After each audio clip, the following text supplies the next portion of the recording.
자, 여러분, 지금 당장 백화점 명품관 앞으로 가본다고 상상해 봅시다. 불과 2년 전, 아니 1년 전만 해도 새벽 4시부터 텐트 치고 침낭 덮고 노숙하던 그 풍경 기억나시나요? 매장 문이 열리자마자 좀비 떼처럼 우르르 달려가던 그 광란의 오픈런 말입니다. 샤넬 가방 하나 건지면 그 자리에서 수백만 원을 벌었다며 환호하던 사람들, 뉴스에서 지겹도록 봤었죠. 그런데 지금은 어떤 줄 아십니까? 텅 비었습니다. 팔이 날린다는 표현이 딱 맞을 정도로요. 한때 주식보다 낫다, 코인보다 안전하다며 샤테크라는 신조어까지 만들어냈던 그 위풍당당하던 명품 시장이 믿기지 않으시겠지만 지금 말 그대로 처참하게 무너져 내리고 있습니다. 심지어 웃돈을 얹어주기는커녕 제발 정가보다 싸게 줄 테니까 제발 사달라고 빌어도 안 팔리는 기이한 현상이 벌어지고 있죠. 도대체 그 짧은 시간 동안 무슨 일이 있었던 걸까요? 영원할 것만 같았던 명품 불패 신화는 왜 산산조각이 났을까요? 오늘 이야기의 주제는 화려함 뒤에 감춰져 있던 명품 제국, 그 충격적인 몰락의 실체입니다. 우선 이 사태가 얼마나 심각한지 피부로 느껴지는 현장 이야기부터 해보죠. 여러분 혹시 중고 명품 거래 플랫폼 자주 보시나요? 거기가 지금 아비규환 그 자체입니다. 예전에는 샤넬 클래식백 하나 올라오면 1분 만에 판매 완료 뜨고 난리도 아니었죠. 그런데 지금은 미개봉 새 상품, 그러니까 박스도 안 뜯은 제품들이 매장 정가보다 100만 원, 아니 200만 원씩 싸게 올라와도 몇 달째 주인을 못 찾고 있습니다. 리셀러라고 하죠. 되팔아서 돈 좀 벌어보려던 사람들은 지금 피눈물을 흘리며 물건을 던지고 있습니다. 이걸 투매라고 하는데 주식시장 폭락할 때나 보던 현상이 명품 시장에서 벌어지고 있는 겁니다. 롤렉스 시계는 또 어떻습니까? 남자의 자존심이니 뭐니 하면서 그러니까 프리미엄이 2천만 원씩 붙던 모델들이 지금은 반토막, 아니 그 이하로 떨어졌습니다. 내가 샀던 가격을 방어해 준다는 믿음. 그 믿음 하나로 수천만 원을 태웠던 사람들이 배신감에 치를 떨고 있는 상황인 거죠. 그렇다면 도대체 왜 갑자기 사람들이 명품에 등을 돌린 걸까요? 단순히 경기가 안 좋아서일까요?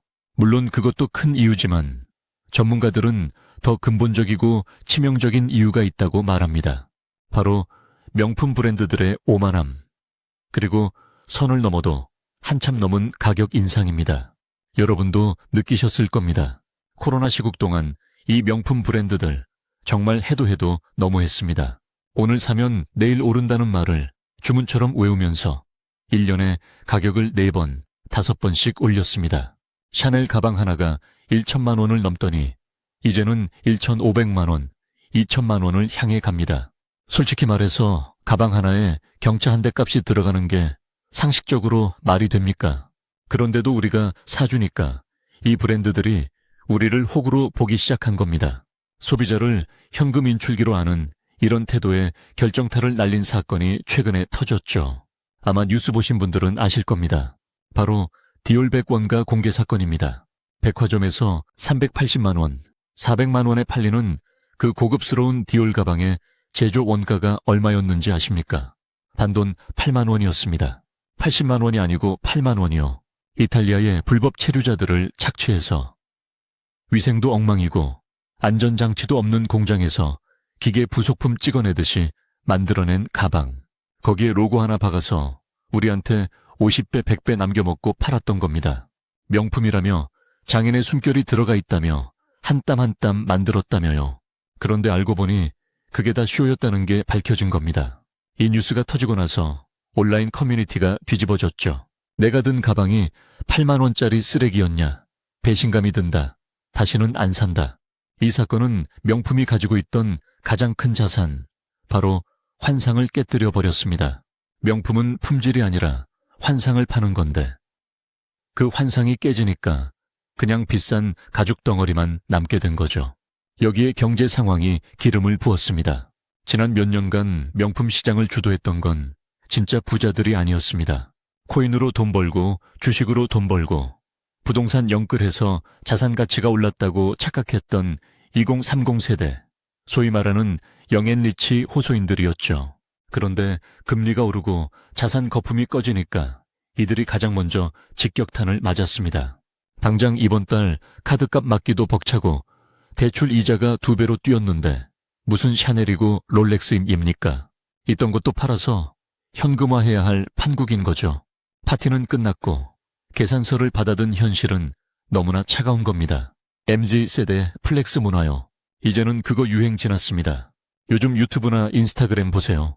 명품 로고 큼지막하게 박힌 옷 입고 자랑하면 부러워하는 게 아니라 철없어 보인다, 촌스럽다, 심지어는 카푸어냐는 비아냥까지 듣습니다. 트렌드가 무서운 속도로 바뀌고 있습니다. 로고 플레이라고 하죠. 가슴팍에 나 구찌 입었어, 나 발렌시아가 입었어 라고 티내는 패션은 이제 완전히 갔습니다. 대신 올드머니 룩, 콰이어트 럭셔리가 떴죠. 로고는 안 보이지만 소재가 좋고 우아한 옷들. 진짜 부자들은 원래 로고 큰 거 안 입는다는 사실이 퍼지면서 무리해서 명품 로고 사입던 사람들이 설 곳이 없어진 겁니다. 게다가 더 재미있는 현상은 알리익스프레스나 테무 같은 중국 쇼핑몰의 습격입니다. 여기서 파는 몇만 원짜리 가방이나 옷들이 생각보다 품질이 나쁘지 않거든요.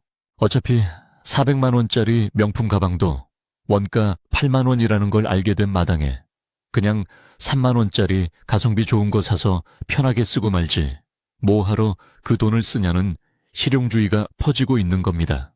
명품의 신비주의가 벗겨지니까 대체재들이 눈에 들어오기 시작한 거죠. 하지만 이 모든 상황 중에서도 명품 브랜드들을 진짜 공포에 떨게 하는 건 따로 있습니다. 바로 대륙의 손절입니다. 전 세계 명품 소비의 30% 이상을 차지하던 중국인들이 지갑을 닫아버렸습니다. 중국 경제가 지금 심상치 않다는 이야기 들어보셨죠? 부동산 위기에 청년 실업률 폭등까지 중국 내수 시장이 얼어붙으면서 명품 소비가 곤두박질 쳤습니다. 심지어 중국에서는 명품을 들고 다니는 걸 부끄러워하는 명품 수치심이라는 신조어까지 생겼다고 합니다. 경제가 어려운데 혼자 비싼 거 들고 다니면 눈치 보인다는 거죠. 상황이 이렇다 보니 콧대 높던 브랜드들이 슬슬 무릎을 꿇기 시작했습니다. 재고가 쌓여서 창고가 터질 지경이니까요. 버버리 같은 브랜드는 주가가 반토막 났고 구찌를 가진 케어링 그룹도 실적 쇼크를 기록했습니다. 절대 할인 안 한다던 브랜드들이 알게 모르게 아울렛으로 물건을 넘기거나 VIP 초대전이라면서 비공식적으로 할인을 해주는 굴욕적인 상황까지 벌어지고 있습니다. 자, 이제 정리를 좀 해볼까요? 지금 우리가 목격하고 있는 이 현상은 단순한 불경기가 아닙니다. 지난 수년간 광기에 가까웠던 거품이 꺼지는 과정이자 소비자를 기만했던 브랜드들에 대한 참교육의 현장입니다. 명품이라는 계급장을 달고 터무니없는 가격을 요구하던 시대는 이제 저물어 가고 있습니다. 물론 에르메스 같은 최상위 포식자들은 여전히 건재할지도 모릅니다. 하지만 어중간한 명품들, 로고 장세만 매달렸던 브랜드들은 앞으로 처참한 구조조정을 겪게 될 겁니다. 여러분은 어떻게 생각하시나요? 장롱 속에 모셔둔 그 비싼 가방들, 여전히 여러분에게 행복을 주나요? 아니면 8만 원짜리 원가라는 뉴스를 보고 난 뒤부터 조금 찝찝해지셨나요? 어쩌면 우리는 명품이라는 물건 자체를 사랑했던 게 아니라 남들에게 인정받고 싶었던 그 욕망을 샀던 건지도 모르겠습니다. 하지만 이제 그 욕망의 유효기간이 끝났습니다.